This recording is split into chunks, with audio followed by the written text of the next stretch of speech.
Thanks for checking this out. We've been in this series about joy and enjoying, and one of the things that is true is we need to learn how to enjoy joy. So check this out.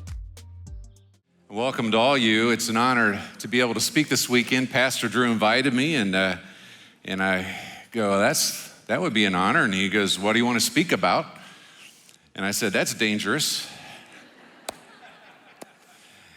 And there's a context always. When folks are coming and they're wanting to hear from God through His Word and be inspired and encouraged and challenged and helped. And for me, it is the context of what's been going on in this string of series that this church has been going through, our church has been going through. And Rally Your People was something back in May that was very strong, and I thought it was a great series. Pastor Mitch's message in particular that was about going deep and telling the truth in love and rebuilding and fighting for even relationships and conflict. I thought that was so strong, and because it's good to have healthy, vibrant relationships. So that was good. Coming out of COVID, that's a thing. How about the rest series? Series on rest, Sabbath rest, the value of renewing and replenishing and healthy rest. And just a little inside information. About 9 years ago, this youth pastor showed up at our church named Drew, and he was a hard worker, and he had a lot to learn about rest. And I had a deep joy listening to him week by week talk about the value of renewing and replenishing and restoring, and I go, he's got it. I felt like a proud parent in some way, but it was cool. He has come so far in understanding Sabbath rest, and what a great series for healthy replenishment so our hearts are full. And then this series on enjoying joy. That's another way of saying it, enjoying joy. Aaron had a great message on enjoying adventure and the thrill of adrenaline. Christy had a great one on creation last weekend, and boy, just the imagery. Drew talking about enjoying food and enjoying creativity, enjoying God. And I just love this series on joy.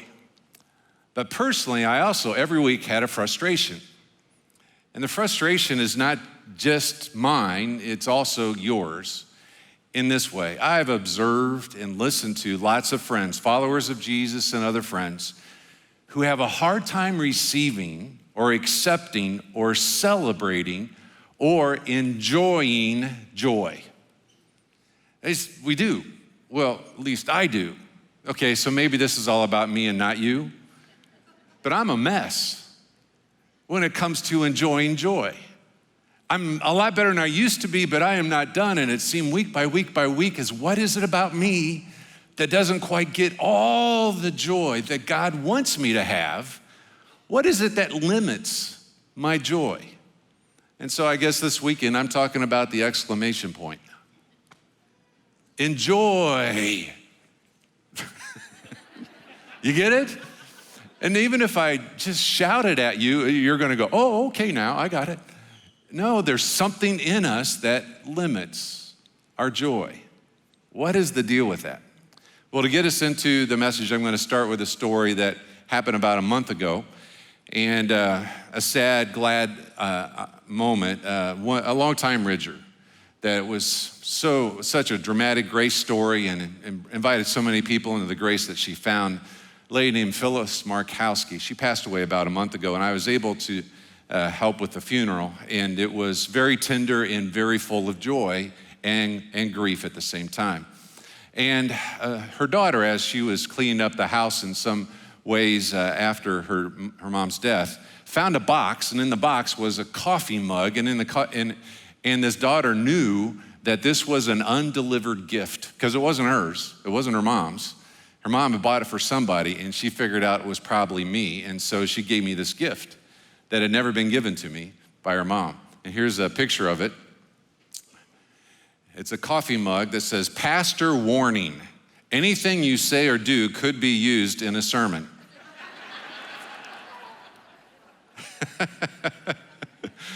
Isn't that precious? That's just sweet. That's a great story. But it's absolutely true.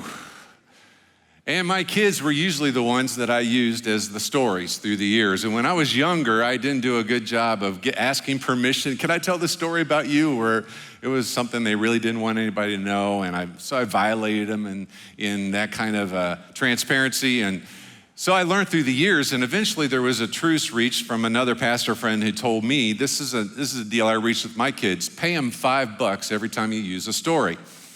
So my kids would say to me, Dad, you got any stories you want to use this week? Well, this week the answer is yes. And it comes to illustrate how much of a mess I am with joy. In receiving joy, I'm better than I used to be, but I'm still a mess. And how you can understand it, I'm going to show you what happened this last Father's Day, just a month ago. And my oldest, who's now 38, she gave me this card. On Father's Day, a girl never outgrows her dad, and on the inside some text that's really sweet. Even though I'm older now and our lives have changed in so many ways, I hope you know I still look up to you as my dad, my hero, and my friend. Notice the underlining is hers. Isn't that sweet? 38-year-old daughter, awesome. And then my son, who's 35, bought me this t-shirt that said, best dad ever, yeah. Wow, that's a nice t-shirt. Where do you wear that? Anyway, and then my youngest daughter, who's 30, this is a Post-it note, it moose be done. And she said, you moose drink this coffee, happy Dad's Day to the absolute best. And that was on a package of gourmet coffee beans. And my oldest daughter gave me a gift card to a coffee place. So my kids know me, and they honored me, and they such sweet sentiment. And how long? Here's why I'm sharing this. How long did I enjoy that? About that long. And you know why? Because I went to, no, that's not really true. Why would I say it's not really true? Because I know me. I'm not the best dad. As a matter of fact, in my mind, I got the top 10 worst dad things I've ever done in my life, just hanging there. How can you say that when I remember all of that? And I know I'm not the worst dad, because I've met some pretty bad ones. So I'm better than them, but I'm not the best. And I limited my joy. What limits your joy? What limits your enjoyment? When we say enjoy exclamation point, I kind of enjoy, but what is the potential? I have in front of us a pot, and on top of the pot is a lid. I have it up here for this purpose. A lid limits. A lid's a good thing for cooking because it helps hold in, it makes it better somehow. But in this situation, I want to talk about the lid being a limit. What if your lid were lifted on enjoyment? And just who might want you to lift your lid of enjoyment, your limit of enjoyment, to enjoy what he has given you to enjoy? And that would be the view of God the Father. There's a deeply held belief that I have that I've spoken about through the years, and it's in our mission statement as a church to this day, and Drew is carrying the torch in a fresh way about this deep truth that comes from a Bible verse in the book of John, which is when Jesus just said flat out, the thief comes only to steal and kill and destroy. I have come that they may have life and have it to the full. I have come, why'd you come, Jesus? So you could have life and have it to the full. And that's the NIV translation. I'm going to throw at you the NLT translation, which is used most weekends here at the Ridge. The thief's purpose is to steal and kill and destroy. My purpose is to give them a rich and satisfying life. And then the English Standard Version says it this way: the thief comes only to steal and kill and destroy. I come that they may have life and have it abundantly. Now, I have kind of taken those different translations of that one verse, and I came up with like this phrase that I would say over and over, a full, deep, abundant life. That Jesus came to give us a full, deep, and abundant life. And that word abundant basically means the lid is off. Whoa. So who puts on the lid? Maybe the thief who comes to steal and kill and destroy. As we get going, I want to remind you or review something that you may be aware of, but it's very important to get it right. And joy, what is joy? It's not based on circumstances. And we often think it is, and our world says so.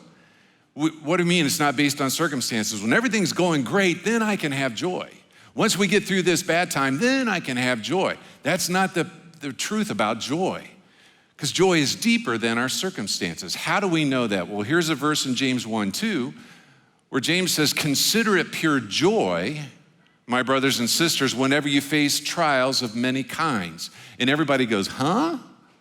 What's going on there? And that's truth. Because joy is deeper than a trial, or deeper than a heartache, or deeper than hard times. And you can have joy in the hard times. What?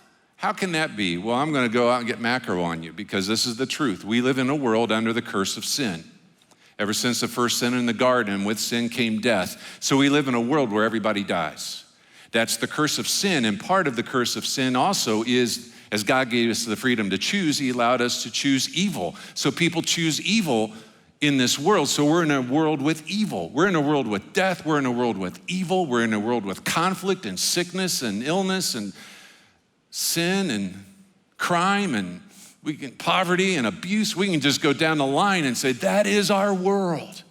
And what is the message of the gospel? Into the darkness came a great light, who broke into the darkness, and the darkness recedes, but the darkness doesn't go away until the end of time. See, right now, there's good and evil side by side. There will come a time, we know that. Good things happen to bad people, bad things happen to good people. Good and evil side by side. It frustrates us. And someday there's going to be a place where it's all good all the time. It's called heaven. And there's going to be a place where it's no good any of the time, and that's going to be apart from God, because God is good. There's going to be a place where there is no God. This is macro. This is big stuff, guys. But I want you to get it that joy is deeper than the darkness. Joy penetrates the darkness. It's the light. It's the full life. The kingdom of God breaks into the darkness. And joy, the fruit of the Spirit, is love, joy, peace, patience, kindness. Are you catching this? So it's not like I'm waiting for joy someday when everything lines up in my life perfectly and it's everything like I want. It's like, no, kids, it's here now. Even in the midst of the darkness, there's joy. Okay, so what limits your joy? I'm just gonna take a couple of perspectives to try to get you to think about your limits. Because if the joy is available in all of its fullness and we're not allowing the abundance to be experienced, we must have a lid on it. What limits your joy? Here's an example. Enjoy the harvest. This is something you should enjoy. Okay, it's something God says to it. Galatians 6 says, pay careful attention to your own work, for then you will get the satisfaction of a job well done, and you won't need to compare yourself to anyone else. So let's not get tired of doing what is good. At just the right time, we will reap a harvest of blessing if we don't give up. Does God help bring the harvest? Yes, you plant, you water, God makes it grow. Here's a harvest. And don't you think the harvest is something to enjoy? Sure it is. But we're messed up in that way. Why is that? So you get a promotion. Why do you get a promotion? You go to work, you work hard, you do it right, you dot the I's, cross the T's, you have integrity, you have good human skills, and all of a sudden you become a supervisor or a boss, or you get promoted. When you get promoted, who do you tell? Sometimes, nobody. You just don't talk about that. You just don't brag. Sometimes everybody. Ooh, that's a little extreme. But do you tell the people who you want to celebrate with And do you celebrate? How about your job review comes up? Another illustration. In your job review, you're good at this, you're really good at this, you're really, really good at this. Here's some things you could improve. You come home. How'd the job review go? Oh, boss doesn't like me. Thinks I could lose my job. I have a lot of stuff I have to improve. What about what they liked and really really liked? What's going on here? Why do we steal our joy? You get a trophy or an award. And you have a trophy or an award, where is it? Is it displayed anywhere? Or is it hidden in some closet? You get a trophy letter or a trophy card or a trophy thank you note. You know, one of those just really good ones. Do you throw it away quickly? Or do you kind of set it out for a while and let it linger? I think that we don't enjoy joy. Enjoy the healthy things that we should enjoy, like the harvest.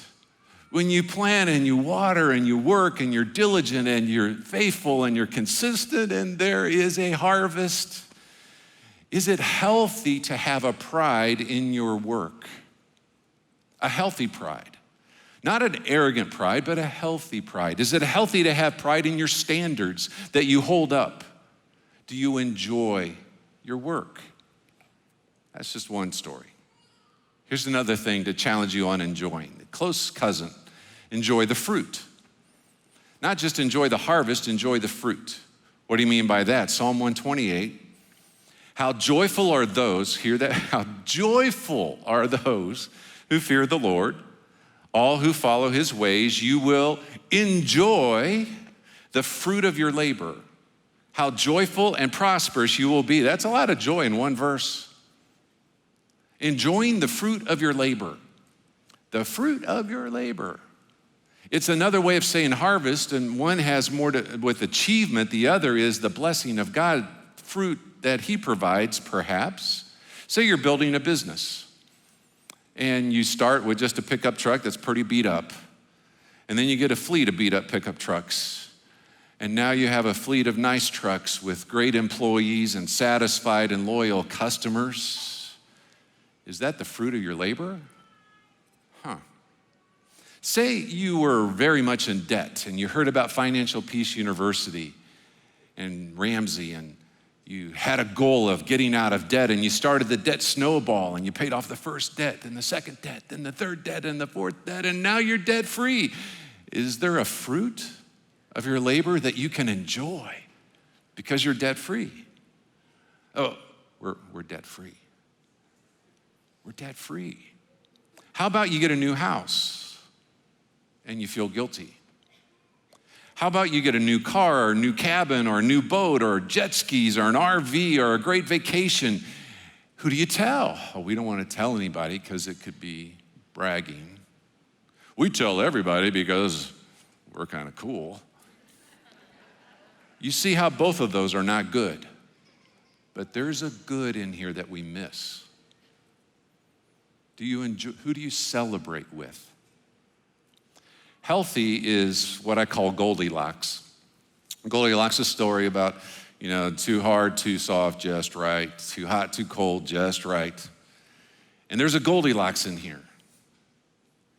When you bury the harvest, when you bury the fruit of your labor, do you think God's going, no, I want you to enjoy that. Don't bury it. Don't be ashamed of it. Don't have guilt about it. Don't hide it. Celebrate it. And if you go over here and brag about it and show it off, God's going, no, it wasn't you. Calm down. But there is a healthy sweet spot that we miss where we enjoy joy. What limits that? What lid goes on top and says, no, calm down, versus the full, deep, abundant life? So I'm frustrated. So I thought I'd talk about this, but then I realized I'm a mess because I do it to myself. Best dad ever. No, you're not. Who stole that? Me. See, we are to rejoice with those who rejoice and mourn with those who mourn. Romans 12:15 says that. Rejoice and mourn. Both are right. And as Christ followers who get it, we can do both well. Because when we grieve, we don't grieve like those who have no faith. We grieve with hope. And we grieve with those because it does hurt for now to be separated from loved ones. There's a joy. And I hope that you can understand this. One of the things that frustrates me about friends who have started with the beat up pickup truck and now have a fleet with a lot of customers, and they get a new house or a boat and they feel guilty about it. And I want to say, I think that's a good thing. You could enjoy that. And they go, can I?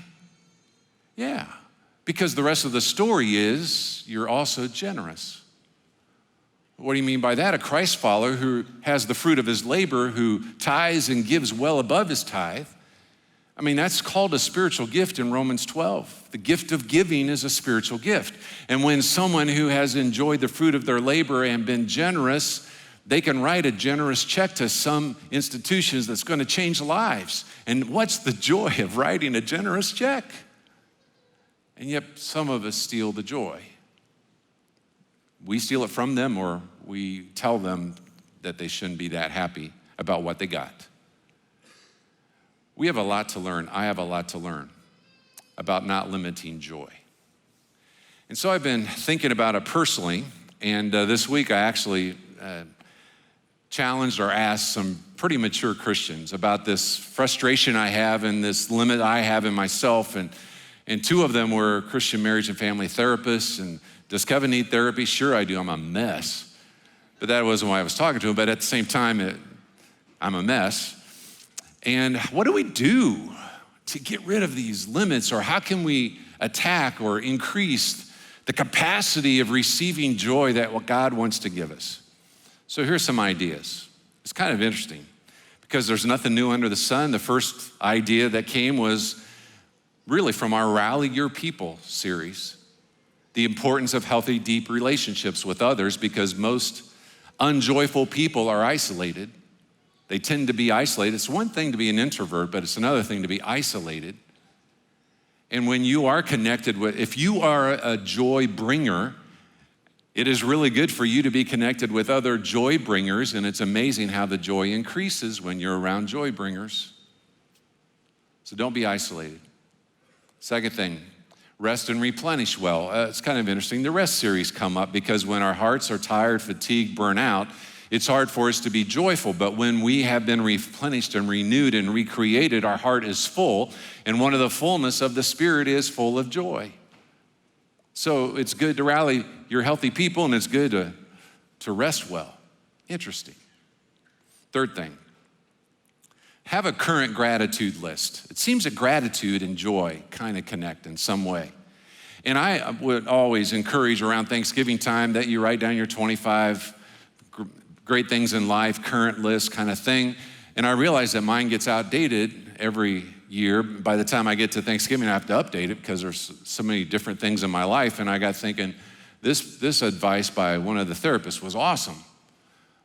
What if you have a current list that you read through consistently to remind yourself of the things in your life that are blessings and good things? And it's interesting how your heart feels when you're done with the list. It just might be full of more joy when you're grateful for what you do have. How about this one? I'm going to call it a discipline of joy. Because in church world, there are these things called spiritual disciplines, and they're like prayer and Bible study and solitude and fasting and these different practices that get us to God so God can change and grow our hearts, and it's a common thing. But we don't think of the discipline of joy. What is that? When it is time to enjoy, I will do that. I will put my body there. I will put my heart there. I will put my mind there, and I will experience it so joy can do its work in my heart. What do I mean by that? When you're supposed to enjoy joy, enjoy it. Don't enjoy what you're not supposed to enjoy. But when you when it's time to enjoy it. For example, I love golfing. And very often, back in the day, I would take my Sabbath on Monday, and the idea is if Monday was my Sabbath day and I went golfing on my Sabbath day, can those two live together? And the answer is yes, if I'm golfing with good people on a good course. And so whoever golfed with good people on a good course on a Monday, at every tee box, they would have to say one verse of scripture. Rotate around, everybody had to do it 4 times. Somebody had to do it twice, you did the math.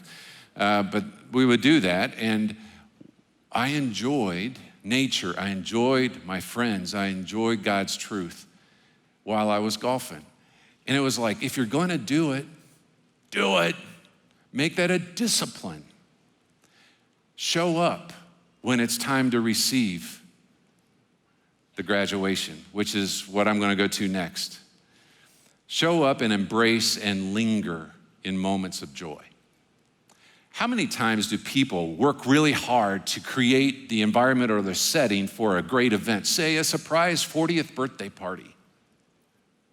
And everybody's there. Are you enjoying it?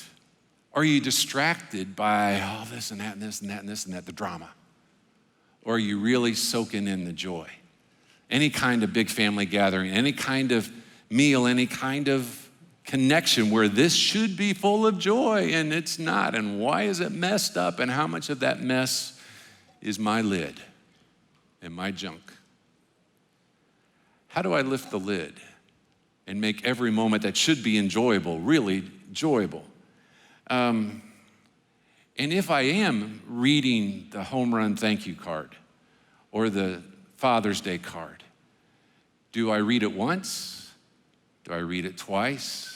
Do I read it 3 times? Do I linger with it for a while? What if we lingered in joyful moments instead of next and cruising right by? And here's a big, this number 7, don't be a joy stealer. What do I mean by don't be a joy stealer? Well, who steals your joy? I'll flip it around. Whose joy do you steal? Hey, Kevin, can I help you with that? Nope. Why not? Because I don't need help. Why not? Because I was taught to pull yourselves up by the bootstraps and be independent and do it your own way, and I don't want to be in your debt, and if you help me, then I'm going to have to help you, and I want you to be in my debt. I'll be glad to help you, but no, I don't want you to help me. I got it all. That's junk. That's stinking thinking. When somebody wants to give you a gift, I don't want to receive it. Why? Because then I'll be in your debt and I'll have to give you something, and I don't want to be in anybody's debt. What if my kids wrote these nice sentiments and gave them to me, and the desire of their heart was for them to mean something to me? And I say, I don't want them. I don't deserve them. I don't need them. I stole their joy. It took me a long time to learn that one. When you are a lousy receiver, you steal joy. Who do you really like to give a gift to? Somebody who really likes what you gave them. It validates your motive and your desire, and your heart is like, oh, what a great gift. You're so thoughtful. You're awesome. Yay. Versus, nah, I'm not that, I don't know why you did this for me. I don't deserve, no. Don't be a joy stealer. So those are just a few thoughts of how you can increase your joy. You know, make sure you're around joyful people, rally your people, you rest well and heart's full, you have a current gratitude list, you identify stinking thinking quickly and you get yourself to joy. You develop the discipline of joy, you show up, embrace, and linger. You don't be a joy stealer. I don't know what your next step is, but I want to challenge you to. And just maybe your lid of receiving is connected to the last idea that I want to talk about. Enjoy the embrace, the party, and the gift of grace. Because God has given grace as a gift. And we're messed up in how we receive it. What's an illustration?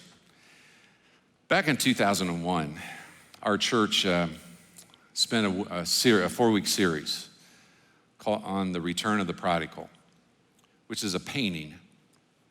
And before I get to the painting, I want to tell the story and review it anyway, it's my favorite story. Why is the return of the prodigal son my favorite story? It's because it's my story, because I'm a mess, I'm a sinner. And it's your story too. It's a true story with truth in it. It's not an actual story, meaning that this event really didn't occur. It's a story that Jesus told to illustrate who God is, who we are, and what his gift of grace is about. It's powerful. And just to review quickly to get to where I want us to focus today. There's two sons, father, two sons. The two sons were going to inherit the father's wealth, and he was wealthy.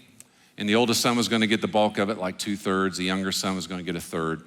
And it's this deal where the sons are going, when do I get mine? When do I get mine? And the younger son finally said, I've had it, Dad, I want mine now, totally violating all the protocols. And the father, for some reason, says, okay. What the youngest son was basically saying is, Dad, I want you dead right now.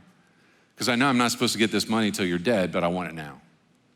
But the father gave him his money and his part of the estate, and the younger son took off. The older son stayed home and was diligent and obeyed the rules. The younger son went off and violated every rule. He insulted his father and left his family faith, left his family values, and he went off and partied in a distant country and blew all of his money in wine, women, and song. And that's really what he did, and the money ran out. And as his money ran out, a famine came into the land, and the jobs ran out, and everything ran out, and he was all by himself. The only job he could get was feeding pigs in a pig pen, and for a kosher Jewish boy, that was not good. I mean, he blew it all. While he was in the pig pen, the story goes this line, he came to his senses. And basically, any one of us that have someone in an addiction that we're trying to get them sober in some way, there's a moment where they come to their senses. And when they come to their senses, they come home. And that's what happened in this story. We're going to pick it up in Luke 15, verse 20. So he returned home to his father. And while he was still a long way off, the father saw him coming.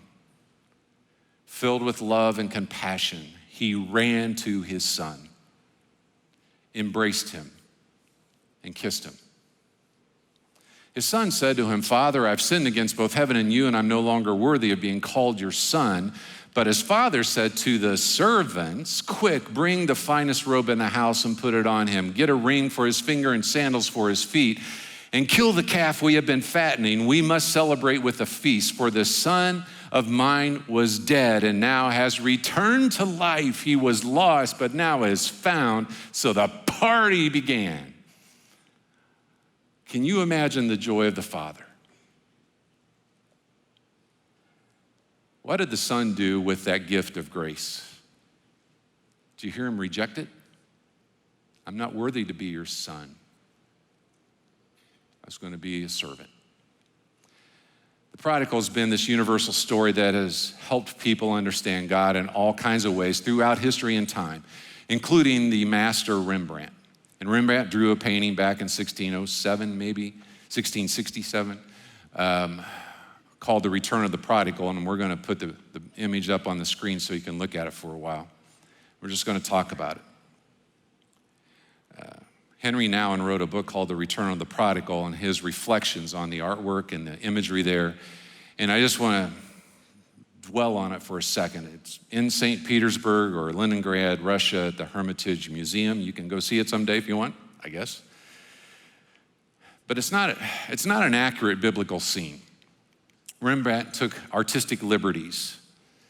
And part of the reason is these figures do not show up at the same time in the Bible story. And he added some things because of his artist's discretion. And if you look back in the top middle, there's a faint face, and that looks like a female face, and maybe they think could be the mother of the boys. The man that's seated in the middle is in wealthy attire, and maybe that's the banker or the accountant or the lawyer or the one who settled the estate and got the money available for the young son. This is the older brother standing there, arms crossed, in judgment. And this is the younger brother. If you look at him, his head does not have long hair, which was a sign of royalty or wealth. It's shaven. You look at his feet, sandals are gone. Royal robe and cloak is gone. He's at the end of his rope. He's undone. He falls at the feet of the Father. You look at the Father, and it's an embrace that collapsed into kneeling. There's two hands on the shoulders. The hand on the left hand of the Father is a little bit more masculine, and the one on the right's a little bit more feminine, or one is more about strength and the other's more about tenderness, which is who God is. He's strong and he's tender.